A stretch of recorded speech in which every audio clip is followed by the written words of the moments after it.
Kalau dipikir-pikir, konflik bahasa antara Malaysia dan Indonesia justru menguntungkan bagi bahasa Indonesia. Sekali lagi, malah menguntungkan bagi bahasa Indonesia. Kita menjadi lebih tahu kelemahan bahasa Melayu Malaysia dan kekuatan bahasa Indonesia. Hal itu mungkin kurang kita sadari selama ini.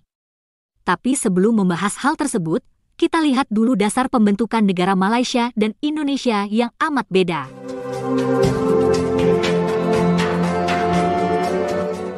Cara kaum Melayu Malaysia membentuk negara adalah berkompromi dengan penjajah.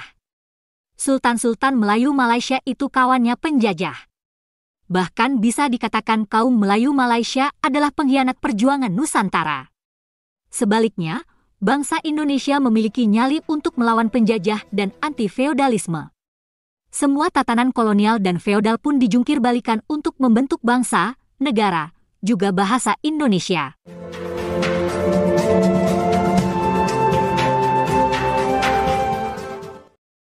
Seperti yang digambarkan dalam novel keluarga gerilya karya besar Pramudia Anantatur, semua dikorbankan demi membentuk Indonesia. Jangankan harta benda, keluarga pun dikorbankan demi Indonesia.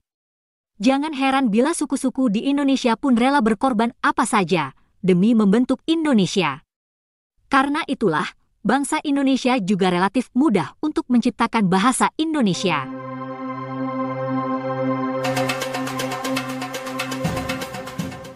Karena tidak ada revolusi, tak ada perjuangan, maka kaum Melayu Malaysia pun sulit bersatu. Ibaratnya, konsep negara Malaysia itu dibuatkan oleh Inggris. Sultan-sultan Melayu, kaum Cina, India dan lain-lain tinggal menyetujui saja. Yang terjadi, kaum Cina dan India enggan berbahasa Melayu, bahkan hingga sekarang. Membangun bahasa Melayu baku pun tidak mudah, karena setiap negeri di Malaysia memiliki dialek masing-masing.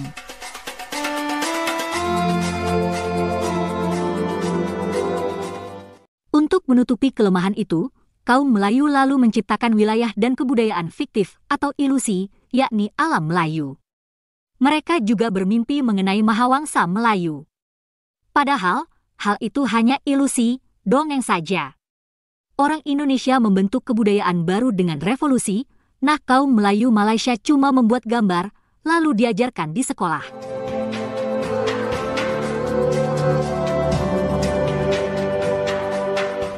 Lucunya, orang Cina, India, dan suku-suku lain tak dilibatkan. Orang Cina dan India tidak diajak bikin ilusi, tidak diajak bermimpi bersama. Lalu, buat apa mereka membuat negara Malaysia jika tidak merangkul seluruh rakyat Malaysia? Nah, sekarang kembali ke konflik bahasa antara Malaysia dan Indonesia. Inilah fakta-fakta yang kini terungkap. Rupanya bahasa Melayu Malaysia memang amat rentan, bisa saja musnah. Kita jadi tahu, bahasa Melayu Malaysia ternyata bahasa kampung, bahasa daerah, belum baku. Bahasa Melayu Malaysia juga akan sulit berkembang. Hanya segelintir mahasiswa Malaysia yang belajar bahasa Melayu hingga perguruan tinggi. Adapun di Indonesia melimpah ruah, karena bahasa Indonesia jadi bahasa pengantar di semua perguruan tinggi. Itu sebabnya, bahasa Indonesia benar-benar menjadi motor kebudayaan Indonesia modern. Bahasa Melayu juga kurang laku di luar negeri. Orang asing malas belajar bahasa Melayu, karena ketika datang ke Malaysia pun tidak bisa digunakan. Orang Malaysia banyak menggunakan bahasa Inggris. Adapun bahasa Indonesia laris manis di luar negeri. Dari konflik bahasa dengan Malaysia, kita juga menjadi tahu siapa saja profesor di Malaysia yang menjadi musuh bahasa Indonesia. Kita juga menjadi tahu siapa saja akademisi Indonesia yang jadi pengkhianat negara. Untuk sementara, mereka biarkan saja dulu. Nanti, kalau belum kapok, bisa kita usir saja dari Indonesia.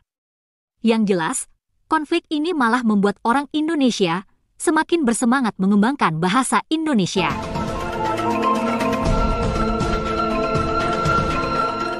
Oh ya, kita juga menjadi tahu, Ternyata kaum Melayu Malaysia yang membela bahasa Melayu Malaysia umumnya kurang cerdas. Argumen mereka mentah dan hanya bisa marah-marah atau membalas dengan topik lain. Mungkin kaum Melayu yang cerdas-cerdas lebih suka berbahasa Inggris, bukan bahasa Melayu. Soalnya, bahasa Melayu Malaysia yang memang belum baku, masih setingkat bahasa daerah dan kurang bernilai ekonomi.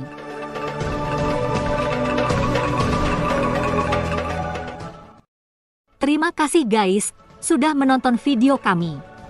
Sampai jumpa lagi.